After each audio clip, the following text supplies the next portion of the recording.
हमारे टाइम का बचपन भी क्या गजब का था यार।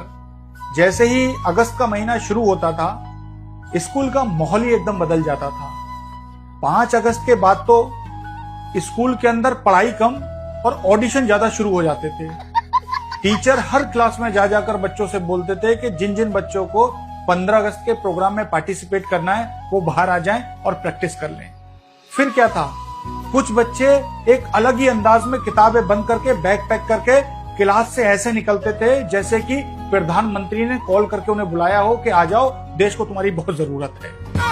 और जो बच्चे क्लास के अंदर रह जाते थे वो मन ही मन भाई साहब इतना अंदर ही अंदर घुटते थे कि पता नहीं साला कौन से कर्मों की सजा भुगत रहे हैं जो हमें पढ़ाई मिल रही है और इनको आजादी मिल रही है। और ये जो बच्चे पार्टिसिपेट करने किसी हॉल में या क्लास में जाते थे और जब वो डांस की प्रैक्टिस कर रहे होते थे तो जो वहां से देशभक्ति गानों की आवाज आती थी, और जो बच्चे पढ़ रहे होते थे भाई साहब इनका पढ़ाई में मन नहीं लगता था, इनकी नजरें ब्लैक बोर्ड पे होती थी, लेकिन भाई साहब इनके कान उसी कॉन्फ्रेंस हॉल में होते थे जहां से आवाज आती थी कि देश रंगीला रंगीला देश मेरा रंगीला।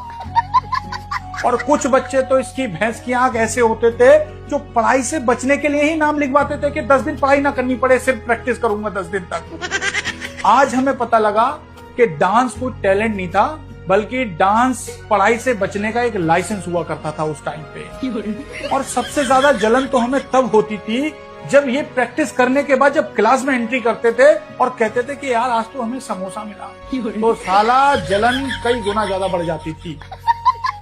और जो पार्टिसिपेट किया करते थे ना, वो अपने आप को 10 दिन तक भाई साहब सेलिब्रिटी से कम नहीं समझते थे।